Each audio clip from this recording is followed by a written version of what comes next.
নমস্কাৰ স্বাগতম জনাইছোঁ স্মাৰ্ট এডুকেশ্যন ইউটিউব চেনেললৈ আহিবলগীয়া বিভিন্ন কম্পিটিটিভ পৰীক্ষাৰ বাবে অসমীয়া গ্ৰন্থ আৰু লিখকৰ ওপৰত 10টা অতি গুৰুত্বপূৰ্ণ প্ৰশ্ন আলোচনা কৰিবলৈ ওলাইছোঁ সেয়েহে ভিডিঅ'টো স্কিপ নকৰাকৈ ভালদৰে শেষলৈ চাব আৰু চেনেলটো ছাবস্ক্ৰাইব কৰি লোৱা নাই যদি ছাবস্ক্ৰাইব কৰি ল'ব Who among the following is the author of the book Assamese Its Formations and Development? নিম্নলিখিত Assamese Its Formations and Development গ্ৰন্থৰ লেখক কোন? শুদ্ধ অপচনটো হ'ল C doctor Banikanta Kakati Assamese Its Formations and Development গ্ৰন্থখন বাণীকান্ত কাকতিয়ে লিখিছিল এই গ্ৰন্থখন অসমীয়া ভাষাৰ ইতিহাস আৰু ভাষাতত্বৰ ওপৰত এখন বৈজ্ঞানিক গ্ৰন্থ Who was the author of A Few Remarks on Assamese Language? A Few Remarks on Assamese Language লিখক কোন আছিল? শুদ্ধ অপচনটো হ'ল বি Anandaram Dhekial Phukan A Few Remarks on Assamese Language and on Vernacular Education in Assamৰ লেখক আছিল Anandaram Dhekial Phukan Who was the editor of অসমৰ পদ্য বুৰঞ্জী or a metrical chronicle of Assam? অসমৰ পদ্য বুৰঞ্জী বা অসমৰ মেট্ৰিক ক্ৰনিকলৰ সম্পাদক কোন আছিল শুদ্ধ অপচনটো হ'ল এ সূৰ্য কুমাৰ ভূঞা অসমৰ পদ্য বুৰঞ্জী নামেৰে জনাজাত সম্পাদিত আৰু সংকলিত সংস্কৰণটোৰ সূৰ্য কুমাৰ ভূঞাই সম্পাদনা কৰিছিল Who was the author of novel Ganga চিলনীৰ পাখি উপন্যাস গংগা চিলনীৰ পাখিৰ লেখক কোন আছিল শুদ্ধ অপচনটো হ'ল ডি লক্ষ্মীনন্দন বৰা গংগা চিলনীৰ উপন্যাসখনৰ লেখক আছিল লক্ষ্মীনন্দন বৰা গংগা চিলনীৰ পাখি উপন্যাসখন পদ্ম বৰাই অসমীয়া চলচ্চিত্ৰ হিচাপে সংযোজিত কৰিছিল আৰু যিখন 1976 চনত মুক্তি লাভ কৰিছিল মঞ্চলেখা was written by মঞ্চলেখা কাৰ দ্বাৰা লিখা শুদ্ধ অপচনটো হ'ল বি অতুল চন্দ্ৰ হাজৰিকা অতুল চন্দ্ৰ হাজৰিকাই অসমীয়া ভাষাত 100ৰো অধিক গ্ৰন্থ ৰচনা কৰিছিল তেওঁৰ মহান ৰচনা মঞ্চলেখাত 500 বছৰৰ অসমীয়া নাটক আৰু মঞ্চ সন্ধান পোৱা যায় 1959 চনত তেখেত অসম সাহিত্য সভাৰ সভাপতি নিৰ্বাচিত হয় 1969 চনত অসমীয়া নাটৰ 500 বছৰীয়া ইতিহাস বৰ্ণনা কৰা মঞ্চলেখা গ্ৰন্থৰ বাবে হাজৰিকাক সাহিত্য একাডেমী বঁটা প্ৰদান কৰা হয় 1971 চনত তেখেতক ভাৰত চৰকাৰৰ দ্বাৰা পদ্মশ্ৰী বঁটাৰে সন্মানিত কৰা হয় অসমীয়া সাহিত্যলৈ তেখেতৰ বৰগনিৰ বাবে 1982 চনত অসম সাহিত্য সভাই তেখেতক সাহিত্যাচাৰ্য উপাধি প্ৰদান কৰে দি বুক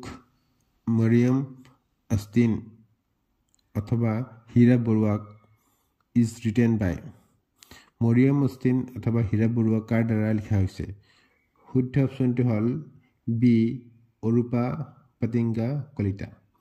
মৰিয়ম অষ্টিন অথবা হীৰা বৰুৱা হৈছে অৰূপা পতেংগা কলিতাৰ দ্বাৰা ৰচিত 2014 বৰ্ষৰ সাহিত্য একাডেমী বঁটাপ্ৰাপ্ত এখন চুটি গল্পৰ সংকলন চন্দ্ৰ প্ৰকাশনে 2012 চনত এই গ্ৰন্থখন প্ৰথম প্ৰকাশ কৰে The book Mahat Aitijya was written by which author in 2002 a recipient of the Assam Sahitya Academy Award 2020 চনত অসম সাহিত্য একাডেমী বঁটা লাভ কৰা কোনজন লেখকে মহৎ ঐতিহ্য গ্ৰন্থখন লিখিছিল শুদ্ধ অপচনটো হ'ল চি নলিনীধৰ ভট্টাচাৰ্য নলিনীধৰ ভট্টাচাৰ্য অসমৰ এজন ভাৰতীয় কবি আৰু সাহিত্য সমালোচক আছিল 2002 চনত তেওঁ সংকলন মহৎ ঐতিহ্যৰ বাবে এটা সাহিত্য একাডেমী বঁটা লাভ কৰিছিল তেওঁৰ সৰু ভাতৃ বীৰেন্দ্ৰ কুমাৰ ভট্টাচাৰ্য এজন লেখক আছিল যি সাহিত্য একাডেমী বঁটা আৰু জ্ঞানপীঠ বঁটা লাভ কৰিছিল Who is the author of the poetry collection অকলে আছো কুশলে আছো which received the Sahitya Academy যুৱ পুৰস্কাৰ in 2015 2015 চনত সাহিত্য একাডেমী যুৱ পুৰস্কাৰ অসমীয়া লাভ কৰা কবিতা সংকলন অকলে আছো কুশলে আছৰ লেখক কোন শুদ্ধ অপচনটো হ'ল এ মৃদুল হালৈ অকলে আছো কুশলে আছো এই কবিতা পুথিখন 2013 চনত মুনিন বৰকটকী বঁটা আৰু 2015 চনত সাহিত্য একাডেমী বঁটা যুৱ পুৰস্কাৰ লাভ কৰিছিল এই কবিতা পুথিখনত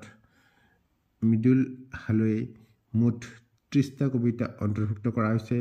2010 চনত মাৰ্চত কুশীলৱৰ দ্বাৰা প্ৰথম প্ৰকাশিত হোৱা এই কাব্যগ্ৰন্থখন 2011 চনত আগবাগ প্ৰকাশনে পুনৰ প্ৰকাশ কৰে। 2019 চনৰ ডিচেম্বৰত পুথিখন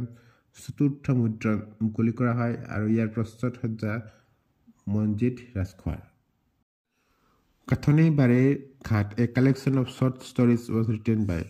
কাঠনি বাৰীৰ ঘাট চুটিগল্পৰ সংকলন ৰচনা কৰিছিল। শুদ্ধ অপশ্যনটো হ'ল বি মহিম বৰা। মহিম বৰা অসমৰ এজন বিশিষ্ট লেখক আৰু শিক্ষাবিদ আছিল। তেখেতৰ উল্লেখযোগ্য গ্ৰন্থসমূহৰ ভিতৰত আছে কাঠনি বাৰীৰ ঘাট চুটিগল্পৰ সংকলন, এধানী মাহিৰ হাঁহি নামৰ এখন উপন্যাস। 1989 চনত ডুমডুমাত অনুষ্ঠিত হোৱা অসম সাহিত্য সভাৰ তেওঁ সভাপতি আছিল। তেখেতক 2001 চনত সাহিত্য একাডেমী বঁটা আৰু 1998 চনত অসম উপত্যকাৰ সাহিত্য বঁটা প্ৰদান কৰিছিল। স্বৰ্ণলতা এ হিষ্টৰিকেল নভেল ৱাজ ৰিটেন বাই। স্বৰ্ণলতা এখন ঐতিহাসিক উপন্যাসখন লিখিছিল। শুদ্ধ অপশ্যনটো হ'ল ডি তিলোত্তমা মিশ্ৰ। স্বৰ্ণলতা উপন্যাসখন হৈছে এটা যুগৰ বৈদিক আৰু সামাজিক পৰিৱেশৰ চিত্ৰণ কৰা বিৰল উজ্জ্বলতাৰ এক ঐতিহাসিক আৰু জীৱনীমূলক উপন্যাস।